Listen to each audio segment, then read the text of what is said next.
Hello दोस्तों, आप सभी को मगध क्लासेस के यूट्यूब चैनल पे स्वागत है। विद्यार्थियों, मैं विशाल राज आप तमाम विद्यार्थियों को हार्दिक स्वागत करता हूं। आप लोग सीटेट के अंतर्गत आज पढ़ने वाले हैं बाल विकास और शिक्षा शास्त्र, और इसके अंतर्गत आप लोग पढ़ने वाले हैं अभिप्रेरणा, जिसका इंग्लिश रूपांतरण होता है मोटिवेशन। जी बिल्कुल, आप लोग यहां पे देखेंगे बाल विकास और शिक्षा शास्त्र अभिप्रेरणा, इसका इंग्लिश रूपांतरण क्या होता है? मोटिवेशन। तो आइए हम लोग समझते हैं अभिप्रेरणा को, जिसे आप लोग क्या बोलते हैं? मोटिवेशन। अब अभिप्रेरणा की शुरुआत यहां पे हम लोग करेंगे आपको अभिप्रेरित करने वाले बातों के साथ। तो आइए यहां पे देखते हैं हम आपको अभिप्रेरित करके कि आप अभिप्रेरित होते हैं या नहीं होते हैं। यहां पे आपका अभिप्रेरित वाक्य है, रख हौसला वो मंजर भी आएगा, प्यासे के पास चलकर समंदर भी आएगा, थक कर ना बैठ ए मंजिल के मुसाफिर, मंजिल भी मिलेगी और मिलने का मजा भी आएगा। जैसा कि आप लोगों ने सुना, क्या सुना? रख हौसला वो मंजर भी आएगा, प्यासे के पास चलकर समंदर भी आएगा, थक कर ना बैठ ए मंजिल के मुसाफिर, मंजिल भी मिलेगी और मिलने का मजा भी आएगा। बिल्कुल विद्यार्थियों, यदि आप इस वाक्य के साथ अभिप्रेरित होकर यदि आप पढ़ने लगेंगे तो आपको मंजिल भी मिलेगा और मंजिल पाने का हौसला भी नजर आएगा, और जब मंजिल मिलने के बाद आपको प्रोत्साहन भी मिलेगा इन वाक्यों के साथ। अब यहां पे आप लोग देखेंगे, यहां पे आपके दूसरे प्रोत्साहित बातचीत हैं क्या? नए दिन है, नई बात करेंगे, कल हारकर सोए थे, आज फिर से एक नई शुरुआत करेंगे। बिल्कुल, आज से आप एक नई शुरुआत करने जा रहे हैं और ये सोचकर आपको पढ़ने में दिल लगाना है कि जो बीत गया वो आपका क्या था? अतीत था, और जो आपके पास वर्तमान है उसी समय को आपको लेकर आगे की ओर क्या करना? बढ़ना है, यानी अभिप्रेरित रहना है। अब यहां पे हम लोग बात करते हैं मोटिवेशन का। आप लोग अक्सर कितने व्यक्तियों को कहते सुने होंगे? क्या सुने होंगे? I can not do it, ये नहीं हो सकता। क्यों नहीं हो सकता? आप वहां से टी को हटाएं, आई कैन डू इट, या हो सकता है। आप सुने होंगे इम्पॉसिबल, असंभव। बिल्कुल, आप उसे पॉसिबल कीजिए, संभव। समझ रहे हैं? यानी इस प्रकार से आपको समाज क्या करेंगे? नकारात्मक ऊर्जा भरेंगे, लेकिन उस नकारात्मक ऊर्जा को आपको सकारात्मक ऊर्जा में परिवर्तित करके अपने जीवन को क्या करना है? जीना है। यानी अभिप्रेत तरीके से आपको अपने जीवन का लक्ष्य को क्या करना है? पूरा करना है।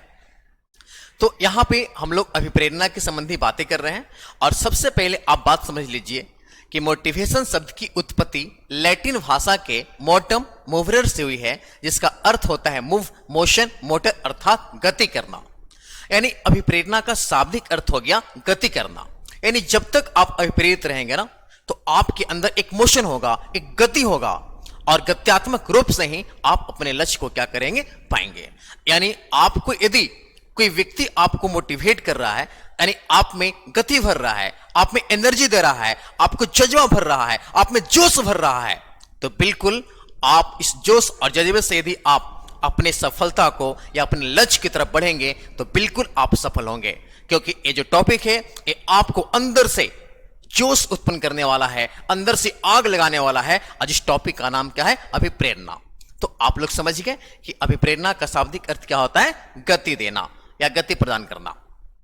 अभिप्रेरणा आप कह सकते हैं एक प्रेरक बल है, बिल्कुल, जो आपको अंदर से बल देता है, जो व्यक्ति को भावनात्मक रूप से जागृत करते हुए लक्ष्य प्राप्ति की ओर अग्रसर करता है, या धक्का देता है अथवा गति प्रदान करता है। यानी जब आप एक दूसरे को अभिप्रेरित करेंगे ना, तो व्यक्ति कौन से पद से जागृत होगा? भावनात्मक पद से। यानी अभिप्रेरणा जो है वो आपकी भावनात्मक पद से क्या होता है? संबंध रखता है। ये भी आपके सीटेट में प्रश्न आते हैं। इसके बाद हम लोग बात करते हैं कि अभिप्रेरणा एक प्रेरक शक्ति है जो हमारे काम या भावनाओं में जोश, जज्बा भरती है। यानी कहने का अर्थ है कि यदि आप अभिप्रेरित होंगे तो आपके मन में जितना भी संदेह है ना, उस संदेह को आप दूर करके और अपने मस्तिष्क के एक कोष में फिट करेंगे जोश और जज्बा। क्यों जोश और जज्बा फिट करेंगे? अपने लक्ष्य को पाने के लिए। यानी अभिप्रेरणा का एक ही मकसद है कि आपको मैं प्रेरित कर दूं और अपने लक्ष्य को क्या करें? आप लोग पालें। इसके बाद हम लोग बात करते हैं कि अभिप्रेरणा आग की तरह होता है। जैसा कि मैंने बोला कि कि अभिप्रेरणा आग की तरह होता है और इसका ईंधन क्या है? विश्वास। जिस प्रकार से आप लोग हमारे इस चैनल पे वीडियो के माध्यम से पढ़ रहे हैं, तो आपको विश्वास है कि मगध क्लासेस में जब हम पढ़ेंगे तो हमारा सफलता 100% है, और बिल्कुल आपका सफलता 100% मिलेगा। इसके लिए निरंतर मगध क्लास जितने भी आपके अध्यापक हैं वो निरंतर गतिशील हैं और आपको सेवा प्रदान करेंगे ऑनलाइन माध्यम से।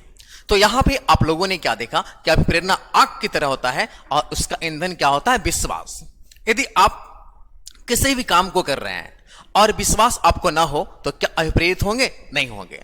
अब बहुत को कहते हुए सुने होंगे कि हम तो बहुत करके देख लिया लेकिन कहां सफलता मिला। हम ऐसे ही तुम भी घर पे तैयारी करो, तुम सफल हो जाओगे। तो अभिप्रेरणा का सबसे बड़ा दुश्मन है आत्मसंतुष्टि। समझ लीजिए, आप किसी को प्रेरित कर रहे हैं, वो कह रहे हम तो बहुत करके देख ले, तुम भी करके देख लो। तो अभिप्रेरणा का सबसे बड़ा दुश्मन कौन है? आत्मसंतुष्टि। याद रखेंगे कि अभिप्रेरणा की सबसे बड़ी दुश्मन क्या है? आत्मसंतुष्टि। यदि आप आत्मसंतुष्ट हो जाते हैं तो आपको कितना भी कोई अभिप्रेरित कर लेगा तो आप अभिप्रेरित नहीं हो सकते हैं, क्योंकि अभिप्रेरणा क्या करता है कि व्यक्ति को भावनात्मक रूप से क्या करता है? जागृत करता है और उसके अंदर जोश और जज्बा को क्या करता है? भरता है। अब यहां पे हम लोग जानेंगे अभिप्रेरणा के बारे में कुछ मनोवैज्ञानिक के दिए हुए कथन को यहां पे आप लोग समझेंगे। उससे पहले मनोवैज्ञानिक के कथन कहने से पहले हम आपको अपने तरफ से एक कथन करें जो सामान्य कथन है। शिक्षा प्राप्त करने की प्रक्रिया में कार्य करने वाला बल अभिप्रेरणा कहलाता है। यानी आप लोग जो शिक्षा प्राप्त कर रहे हैं तो एक अंदर से आपको बल मिल रहा है, तभी आप हमारे वीडियो को देख रहे हैं। बल नहीं मिलेगा तो आप वीडियो बंद करके सो जाएंगे। तो आपको अंदर से मिलने वाला जो बल है ना, वही आपका क्या है? अभिप्रेरणा। ये परिभाषा हमारे तरफ से हुआ। अब हम लोग जानेंगे मनोवैज्ञानिक की तरफ से परिभाषा, मनोवैज्ञानिक के अनुसार परिभाषा। अब यहां पे आप लोग देखेंगे एक मनोवैज्ञानिक जिनका नाम है क्रेच एवं क्रेचफील्ड। क्रेच और क्रेचफील्ड का ये देखिए ये पीक है और क्रेच एवं क्रेचफील्ड इस प्रकार से दिखते थे। ये क्या बोलते हैं कि अभिप्रेरणा हमारे क्यों का उत्तर देती है।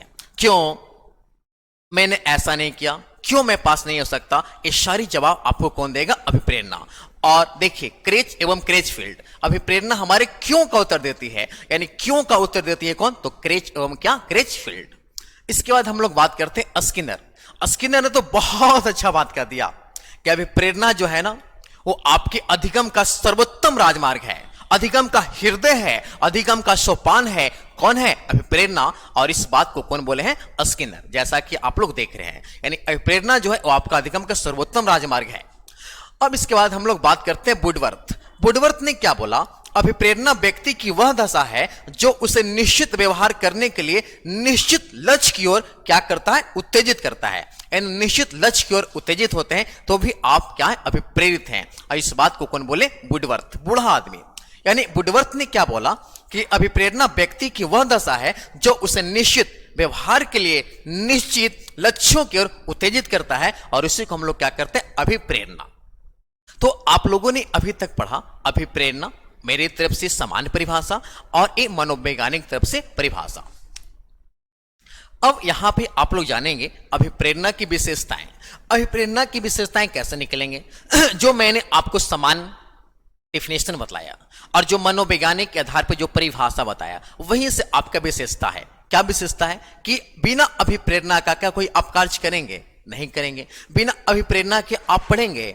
नहीं पढ़ेंगे। यानी अभिप्रेरणा अधिगम का सर्वोत्तम राजमार्ग है, सर्वोत्तम सोपान है, हृदय है, स्वर्ण पथ है।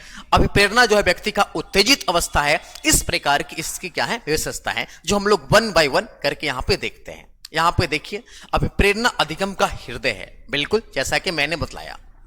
अभिप्रेरणा अधिगम का स्वर्ण पथ है, बिल्कुल।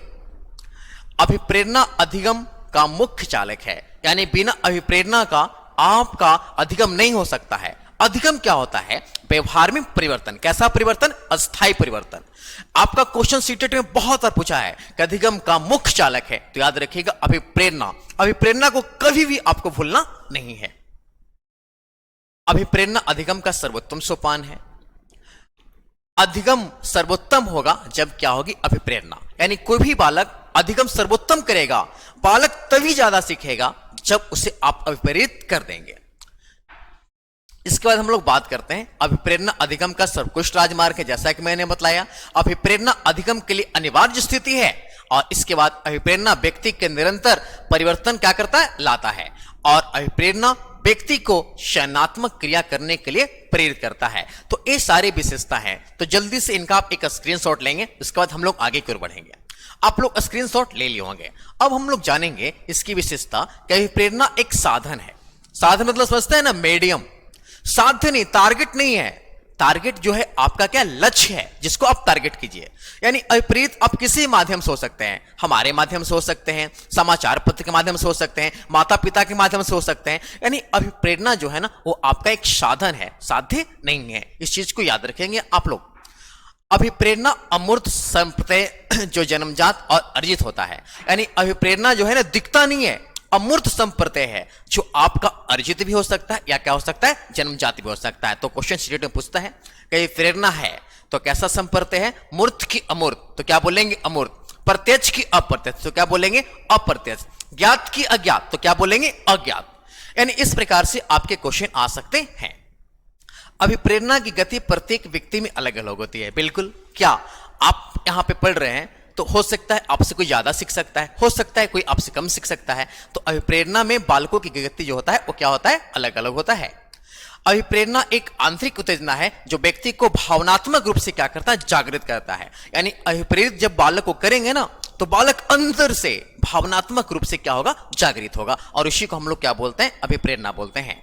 अभिप्रेरणा अदृश्य शक्ति है जिसे देखा नहीं जा सकता है, इससे मिलने वाले परिणाम और उसका अनुमान लगाया जा सकता है। यानी अभिप्रेरणा को आप देख नहीं सकते हैं, एक अदृश्य शक्ति है, लेकिन उससे मिलने वाले परिणाम का अनुमान लगा सकते हैं कि यदि आप हमारे वीडियो को देख रहे हैं तो 100% सफल होंगे, ये हमारा दावा है। अब इसके बाद हम लोग पढ़ते हैं आगे, अभिप्रेरणा का स्रोत। अभिप्रेरणा का स्रोत क्या है, आप अभिप्रेरित किसको लेकर हैं, तो अपने आप आवश्यकता को लेकर ले हैं, क्योंकि प्रत्येक आवश्यकता जो है वो अभिप्रेरणा को क्या देता है, जन्म देता है। जब आपको आवश्यकता है तो यदि आपको हमारे पढ़ाई के वीडियो अच्छे लगेंगे तो बहुत सारे बच्चे पूरे बिहार से हमारे पास आ रहे हैं, है ना, तो आप भी चलकर हमारे पास आएंगे। यानी आपको चलना होगा, जिससे हम लोग क्या बोलते हैं, चालक। यहां आने पर क्या होगा, तो आप जो लक्ष्य लेकर आए वो आपकी पूर्ति होगा। तो प्रेरणा के 3 स्रोत हैं, कौन कौन से, आवश्यकता, चालक और क्या आपका लक्ष्य। इन्हीं तीनों के बारे में हम लोग जानेंगे। यहां पे आप लोग देखिए, आवश्यकता। आवश्यकता क्या है, तो आप लोग समझ रहे हैं, किसी भी वस्तु का अभाव आवश्यकता को क्या देता है, जन्म देता है। जैसे कहने का अर्थ है कि यहाँ पे सीटेट पढ़ने वाले जो भी व्यक्ति हैं, तो यहाँ पे सीटेट का क्लास नहीं था, तो जब मैंने खोला, क्योंकि यहाँ पे बच्चों को क्या था, आवश्यकता था। और जहानाबाद के अंदर आपके मगध क्लासेज में से आप कहा जाए तो अनगिनत विद्यार्थी यहां से सीटेट की परीक्षा में पास हुए हैं। और इस वीडियो के माध्यम से मैं एक कहना चाहता हूं कि आप लोग भी हमारे एक वीडियो में जो भी मैं पढ़ा रहा हूं उसको आप लोग देखें और अपने अंदर आंतरिक अभिप्रेरित करके आप अपने लक्ष्य तक क्या करें, पहुंचे। यानी आवश्यकता क्या है, तो किसी वस्तु का अभाव जो आवश्यकता को क्या देता है, जन्म देता है। जैसे यहां पे देखिए, बच्ची जो है वो क्या कर रही है, यहां बोतल है, दोनों को प्यास लगा हुआ है। अब भाई बहन दोनों लड़ रहा है कि पहले हम पिएंगे पहले वो पिएगा, तो दोनों को आवश्यकता है, क्योंकि दोनों को क्या लगा हुआ है, प्यास लगा हुआ है। इसके बाद आप लोग देखिए कि प्रत्येक व्यक्ति को कोई ना कोई आवश्यकता होता है, और आवश्यकता जो होता है ना, वो व्यक्ति को क्रिया करने के लिए क्या करता है, प्रेरित करता है। जैसा कि आप यहां पे देख रहे हैं, यहां पे प्यास लगा हुआ है मनुष्य को, तो गिलास लेकर दौड़ रहा है, गिलास लेकर दौड़ रहा है, तो वहां पे आप लोग देखेंगे क्या कि कहां पे नल है, कहां पे चापाकल है। तो इस प्रकार से व्यक्ति दौड़ते दौड़ते अपनी आवश्यकता को क्या करता है, पूरा करता है। अब उसके बाद आप लोग देखेंगे दूसरे नंबर पर आपका है चालक, प्रनोद, जिसको हम लोग अंतर्नोद भी कहते हैं, और इंग्लिश में क्या पढ़ते हैं, ड्राइव। चालक क्या कहते हैं कि आप अपनी आवश्यकता को पूर्ति करने के लिए, है ना, जो आप क्रिया करेंगे उसी को हम लोग क्या बोलेंगे, चालक बोलेंगे। जैसा कि आप लोग यहां पे देख रहे हैं कि प्रत्येक आवश्यकता से जुड़ा हुआ एक चालक होता है जो व्यक्ति को अनुक्रिया, अनुक्रिया मतलब क्रिया करने के लिए प्रेरित करता है। जैसे कि अभी हमने बताया कि बच्चा गिलास लेके ढूंढ रहा है, तो किसको ढूंढ रहा है, तो चापाकल या टंकी को ढूंढ रहा है कि किधर टंकी है, तो हम जाकर पानी पी लिए। यानी प्रत्येक आपका आवश्यकता जो है ना, वो क्रिया करने के लिए क्या करता है, प्रेरित करता है। अब यहां पे आप लोग समझिए कि आवश्यकता क्या है और आपका चालक क्या है ना। यहां पे ध्यान से देखिए, तो यहां पे आप लोग देख रहे हैं कि भोजन की आवश्यकता है, तो आपको कौन चलाएगा, भूख चलाएगा। यदि आपको भूख लगा हुआ है तो भोजन की तलाश करेंगे।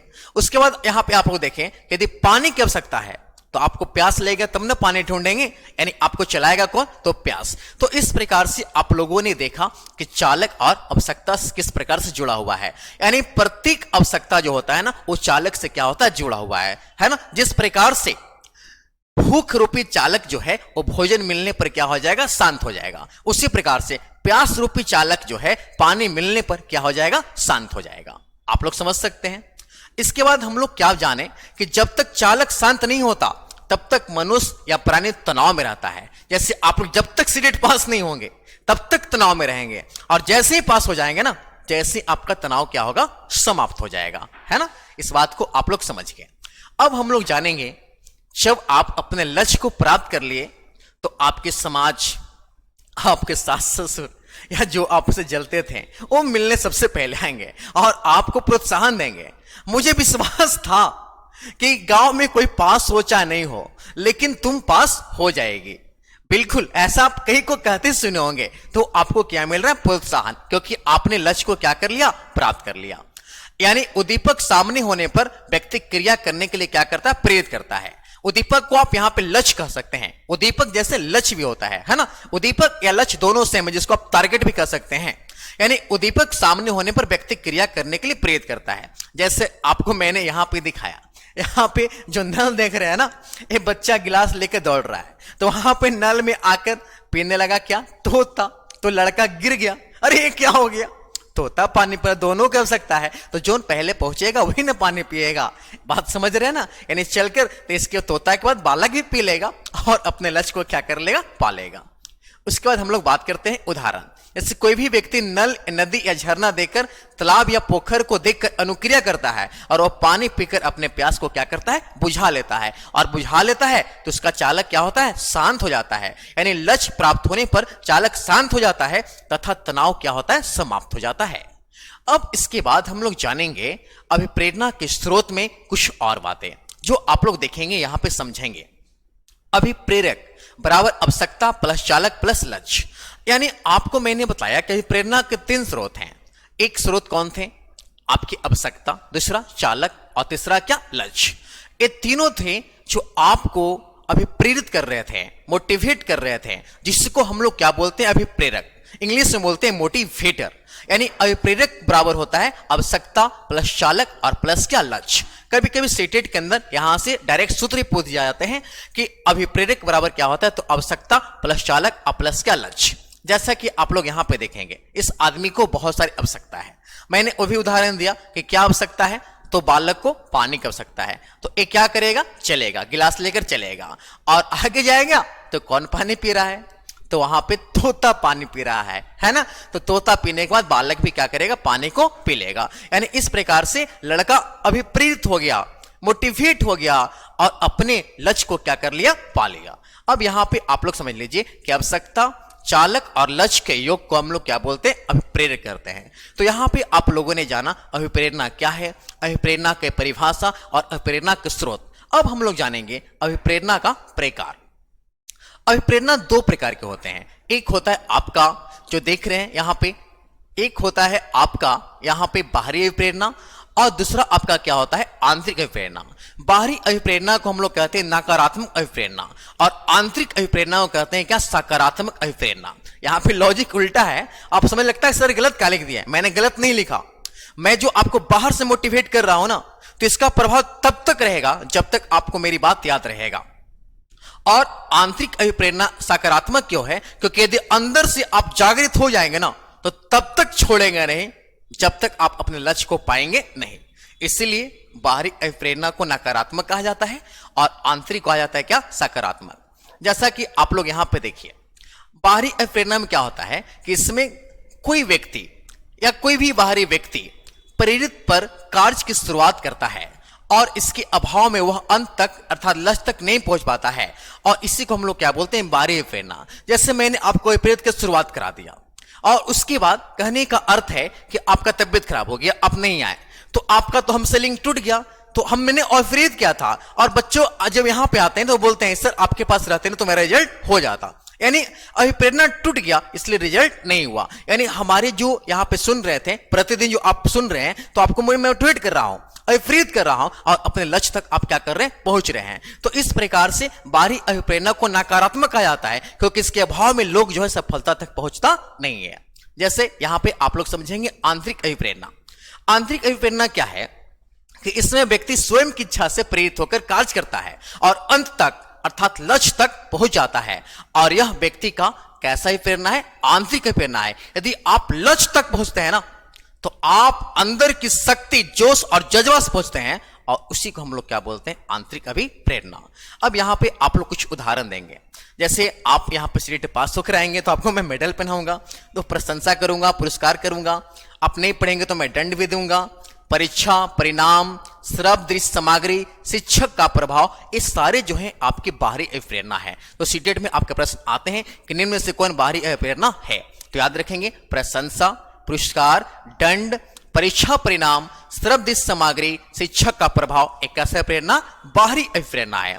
अब यहां पे आप लोग उदाहरण देंगे आंतरिक अभिप्रेरणा का, जैसे भूख है ना, उसके बाद प्यास, नींद, काम, मलमूत्र त्याग, सफलता की इच्छा और प्रेम, सम्मान, श्रद्धा और खेल खेलने की इच्छा यदि जागृत हो जाएगा तो ये आपका कैसा ये प्रेरणा है, आंतरिक अभिप्रेरणा है।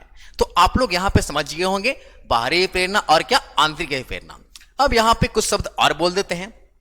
बाहरी अभिप्रेरणा अंत तक अर्थात लक्ष्य तक पहुंचने का साधन है और एक शुरुआत है। बिल्कुल, आप यदि कोई बाहरी व्यक्ति के द्वारा मोटिवेट होकर कार्य की शुरुआत कर देते हैं तो बाहरी अभिप्रेरणा एक शुरुआत है, और आंतरिक अभिप्रेरणा है ना, यदि आप जागृत हो गए तो अपने आप में क्या है, अंत है। जैसा कि आप लोग यहां पर देख रहे हैं कि आंतरिक अभिप्रेरणा अपने आप में क्या है, अंत है।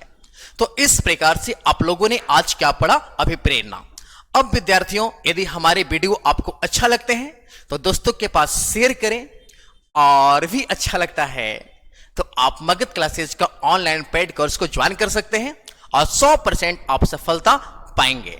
अब हमारे मगध क्लासेज का जो विशेष ऑनलाइन बैच जो है आपको बहुत जल्द प्रारंभ होने वाला है, तो आप इस दिए गए नंबर पे आप संपर्क कर सकते हैं, और हमारे यहाँ ऑफलाइन और ऑनलाइन दोनों बैच प्रारंभ है, तो जल्द से जल्द आप लोग संपर्क करें। नमस्कार विद्यार्थियों।